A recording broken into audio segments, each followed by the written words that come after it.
बिस्मिल्लाहिर्रहमानिर्रहीम। अस्सलाम वालेकुम। आपका दोस्त सलमान हैदर। दुआ है परवरदिगार से कि उसने आपको और आपके अहले खाना को अपनी हिफ्ज़ो अमान में रखा हो। जनाब, इनकी लॉन्ड्री जो कपड़े हैं ना, अब चौक चौराहों पे धुलना शुरू हो गए हैं। अपने ही लोग एक दूसरे के कपड़े उतारते हुए भी नजर आ रहे हैं और बता रहे कि कितने गंदे थे तुम, कितने गंदे थे तुम, हमें इल्जाम लगा रहे हो। तो ये वाली पोजीशन चलेगी। लगता है एक बहुत बड़ा अच्छा इस पीडीएम के तहत के अंदर ना सर्जिकल स्ट्राइक हुआ, बड़ा मजेदार किस्म का, जो इंकशाफात में भी आपके सामने करने जा रहा हूं ना, उसके बाद तो कोई कसर रह ही नहीं जाती कि ये अंडरस्टैंडिंग क्या थी तहरीक अदम एतमाद से लेकर और इस वक्त ये दरमियान में फटे किस बुनियाद पर हैं। इनको पाकिस्तान की फिक्र नहीं, सिर्फ ओहदों का मामला है और 2 टके की इज्जत विद इन इस इत्तेहाद के अंदर एक दूसरे की नहीं है। जनाब, कुछ नई ऑडियोज पे बात करनी है जो लीक हुई है और पता चल रहा है जनाब ये चीज़ें बहुत ज़्यादा, यानी इमाम के वो जो शक शुबे की जो गुंजाइश थी ना, वो भी निकल रही है। और इसीलिए तो जीतने वालों के चेहरे पे भी मुस्कुराहट नहीं है, टॉर्चर में है, परेशान है। एक फोर्स है जिसकी बिना पर और रियलाइज करा के है कि तुम्हारे पास कोई चीज़ नहीं है जनाब, जो कुछ है हमने दिया है तुम्हें। ठीक है, असल चीज़ उसकी है जो जेल के अंदर बैठा है, असल मैंडेट उसका है जो जेल के अंदर बैठा है। वाकई उसने खंबे को वोट दिया और वो जीते हैं। बहुत इंटरेस्टिंग डिटेल्स है, सारी आपके सामने रखनी है। कुछ दीगर खबरें भी हैं। नवाज शरीफ साहब को एक बहुत बड़ा सरप्राइज मिला जी, जिसकी वो तवक्को नहीं कर रहे थे, उसकी भी कुछ डिटेल्स हैं एक के बाद एक चीज। और हाँ, इलेक्शन कमीशन की धमकियां जो जहन साजी उनकी हो चुकी भी है, वो भी आपको बतानी है मखसूस नशस्तों के हवाले से। बहुत इंटरेस्टिंग व्लॉग होने जा रहा है, इसको मुकम्मल आप देखिएगा। सबसे पहले मैं ज़रा मिसिंग पर्सनस केस के हवाले से बात करूं। आज प्राइम मिनिस्टर निगरान वज़ीर आज़म जी अनवारुल्लाह काकड़ अपनी नौकरी के आखिरी दिन, जी हाँ, इस्लामाबाद हाई कोर्ट में बार बार तलबी के बाद पेश हुए। पहली बार वो मुल्क से बाहर चले गए थे और आज उनका ज़रूरी था, आज आखिरी दिन था और कुछ चीज़ें उन्होंने अदालत को बताई। मैं ज़रा उसको कोड अनकोड करते तो उस पर तबसरा नहीं, तबसरा आपने खुद करना है। ठीक है जी। प्राइम मिनिस्टर अनवारुल हक काकड़ साहब कहते हैं इस्लामाबाद हाई कोर्ट में पेश होकर कि लापता अफराद की वजह से पूरी रियासत को मुजरिम तस्वुर करना दुरुस्त नहीं है। हम सब आइन और कानून के तहत काम कर रहे हैं। मैं अदालत के बुलाने पर हाजिर हुआ हूँ। मेरा ताल्लुक बलूचिस्तान से है। हम मुसल्लह जद्दोजहद का सामना कर रहे हैं और जो मुसल्लह जद्दोजहद कर रहे हैं वो एक नई रियासत की तश्कील देने के लिए मुसल्लह जद्दोजहद कर रहे हैं। हाँ, रियासत इखलाकी तौर पर ख़ुद को बालादस्त समझती है। अच्छा, इखलाकी तौर पर, ठीक है जी, इसलिए जवाबदेह भी ज़्यादा है। ऐसा नहीं है कि खुदकुश हमलावर नेक नामी का बायस बनते हैं। लापता अफराद से मुतल्लिक उन्होंने कहा कि पैरामिलिट्री फोर्सेज और सीटीडी पर इल्ज़ाम लगाया जाता जी। अच्छा जी, यहाँ कह के उन्होंने बात ही बिल्कुल एक साइड पे कर दी। उन्होंने कहा ये लापता अफराद का अगर हम इन लोगों से पूछते हैं जो एहतजाज कर रहे हैं, जिनकी दरख्वास्त है बेसिकली, तो 5000 अफराद के नाम दे देते हैं। हालांकि ये 5000 अफराद नहीं है, दरअसल ये खुद भी इस इशू को हल नहीं करना चाहते और इसकी वजह से पूरी रियासत को मुजरिम तस्वुर करना भी दुरुस्त नहीं। कुछ एक्सक्यूजेस उन्होंने दिए मगर फिर भी मामले का हल ये नहीं है जो उन्होंने दिया है। वो कहते हैं कोस्टल हाईवे पर बस में अफराद को जिंदा जला दिया जाता। तो बताएं भाई, ये अफराद जिंदा जलाने में मसरूफ़ थे जिनको ये लापता हैं, या कहाँ हैं, या कौन है, या किधर हैं, ये बताएं ना। बहरहाल वो बता रहे हैं कि कोस्टल हाईवे पर बस में अफराद को जिंदा जला दिया जाता है, तब इंसानी हकूक़ की खिलाफ वर्जी और याद नहीं आती। भाई बताएं, ये लोग हैं ना, सबूत दें उसके। सिंपल सी बात है, अदालत यही कह रही है ना। अच्छा, बसों से उतार कर ना पूछते हैं, चौधरी और गुज्जर हो तो कत्ल कर देते हैं। ठीक है, ये सारे वाक़यात हैं। उन्होंने कहा सिस्टम में कमी और खामियां हैं। ये वजीर आजम ने बोला है कि सिस्टम में कमी और खामियां हैं, सबूत नहीं आता तो किसको सजा दे, यानी सबूत भी इनके पास नहीं है। तो सिस्टम, हुकूमत बेबस नजर आ रही है। ठीक है, मतलब खुद भी सिस्टम पर ये सवाल उठाते हुए नजर आ रहे हैं।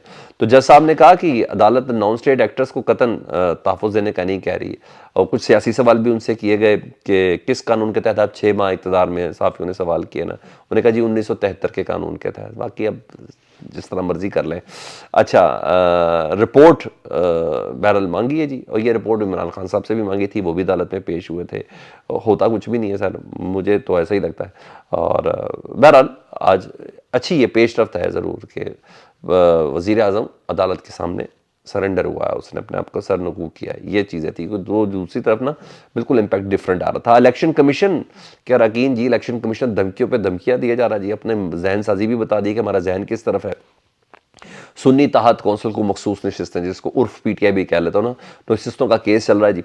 और मेंबर केपी के जो हैं ज़बरदस्त आदमी मोहम्मद इकरामुल्लाह खान साहब, उन्होंने कहा कि सियासी जमात सिर्फ वो होगी जो इलेक्शन में हिस्सा लेगी, जो जमात हिस्सा ना ले वो कैसे सियासी जमात हो सकती है। तो बैरिस्टर अली जफर साहब ने कहा मियाँ साहब कैसी बात कर रहे हैं आप। ठीक है जी। پی ٹی آئی آج بھی الیکشن کمیشن کی رجسٹرڈ جماعت ہے. تو ایک دم ان کو بھی غلطی کا احساس ہوا. تو ممبر اکرام اللہ خان صاحب کہتے ہیں تو آپ کیا چاہتے ہیں کہ 2 دن کے اندر پی ٹی آئی کو نوٹس دے کر ڈی لسٹ کر دیں؟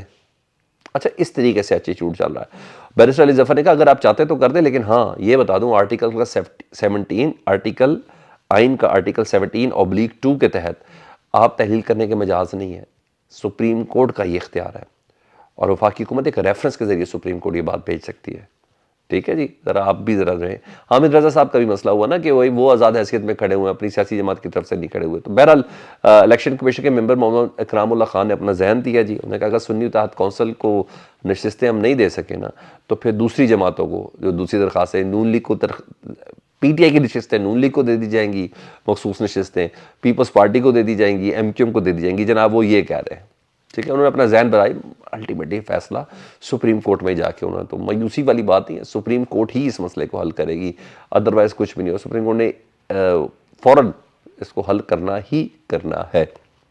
ٹھیک ہے، باقی بات لیگیلٹیز کی رہی تو جناب کل کا انہوں نے شیڈول جاری کر دیا کہ اسپیکر کے زیر صدارت کل اراکین اسمبلی کا قومی اسمبلی کا اجلاس ہوگا جی، جس میں حلف برداری کی تقریب ہوگی. پھر اسپیکر اور ڈپٹی اسپیکر کا شیڈول انہوں نے دے دیا، اور 3 مارچ تک کے انہوں نے پرائم منسٹر کے بھی ووٹنگ شوٹنگ کا شیڈول دے دیا. دیکھیں اس نے چیلنج ہونا ہی ہونا ہے، یہ بات بڑی طے ہے جی، کیونکہ یہ ثوابدید جو ہے اس پہ قانونی رائے تقسیم ہے، اس لیے اس کی تشریح ہونا ضروری ہے کہ ثوابدید صرف اور صرف صدر مملکت کا ہی ہے.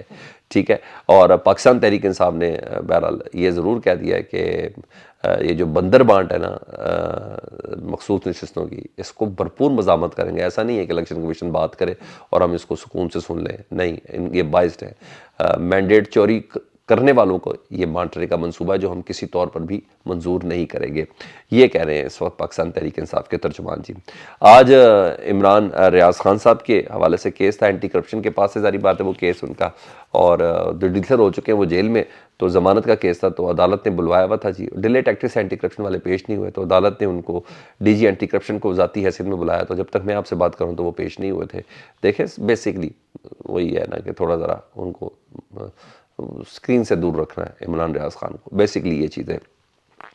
اب آؤں اس ہنڈیا پر جو بیچ چورائے پھوٹ رہی ہے، وہ ان گندے کپڑوں پر جو ایک دوسرے کو پہنائے بھی انہوں نے اور اتار بھی خود ہی رہے ہیں. اور میرا استدلال یہ کہ لگتا ہے کہ ایم کیو ایم کے اندر کوئی اچھی خاصی بڑی سرجیکل سٹرائک ہوئی ہے. ایک کے بعد ایک اب ویڈیوز اور آڈیوز لیک ہو رہی ہے، اور یا تو ان کی اپنی اسٹریٹجی ہو کہ اگر ہمارا مینڈیٹ جعلی ہے تو بھائی باقی نون لیگ اور پیپلز پارٹی کا بھی مینڈیٹ جعلی ہے، ان کا مینڈیٹ بھی متنازع. شاید ایسا بھی ہو سکتا ہے، یا واقعی ایم کیو ایم لندن کا کوئی گھسپیٹیا ان کے اندر موجود ہے. اب گورنر کامران ٹیسوری صاحب کی آڈیو ہوئی ہے، ابھی تھوڑی دیر میں وہ بتائیں گے کہ ہاں میری ہے. ان کی آڈیو آئی ہے، وہ مصطفیٰ کمال والی آڈیو سے نیکسٹ لیول کی، اس کے بعد کی ہے جی. وہ کہتے ہیں کہ ہمیں یہ کہا جا رہا ہے کہ آپ کا 100% مینڈیٹ جعلی ہے. یعنی نون لیگ کہہ رہی ہے ایم کیو ایم کو، اور پیپلز پارٹی ایم کیو کو کہہ رہی ہے کہ آپ کا 100% مینڈیٹ جعلی ہے. ہم نے انہیں کہا ہے کہ اگر ہمارا 100% ہے نا تو آپ کا 200% مینڈیٹ جعلی ہے. اور ہم نے ان کو باور کرایا، ان کو لفظ استعمال ہے، ہم نے ان کو باور کرایا کہ آپ لوگ عمران خان کے دور میں جیلوں میں جا رہے تھے، ہم نے آپ کو بچایا. اگر ہم اس وقت 7 ووٹ نہ دیتے آپ کو تو آپ کی حکومت نہ بنتی، نہ ہی آپ کا پرائم منسٹر ہوتا، نہ ہی پیپلز پارٹی کا وزیر خارجہ ہوتا، بلاول صاحب وزیر خارجہ ہوتے، تو آپ تو جیلوں میں ہوتے. یعنی ادھر بھی عمران خان صاحب کے حق میں بات ہو گئی نا کہ عمران خان صاحب بھی یہ کہتے تھے کہ یہ جیلوں میں جا رہے تھے جس سے بچنے کے لیے انہوں نے تحریک عدم اعتماد کی. باقی وہ سازش والے فیکٹر سارے بیچ میں انوالو تھے. تو بیسکلی سب چیزیں مل کے ہوتی ہیں نا سر. تو بہرحال ایم کیو ایم خود بتا رہی ہے، اور یہ بات بھی بہت بڑی ہے. سر اب مجھے یہ بتا دیں، یہ مینڈیٹ چوری کا جی، پیپلز پارٹی اور نون لیگ کے حوالے سے جتنی بھی جماعتیں سوری وہ سڑکوں پر ہیں. اچھا چیف کمشنر راول پنڈی بھی ہو گئے، اب یہ اتحادی بھی بول رہے ہیں. کرنا کیا ہے؟ بس میرا خیال ہے اسی میں سارا جواب ہے.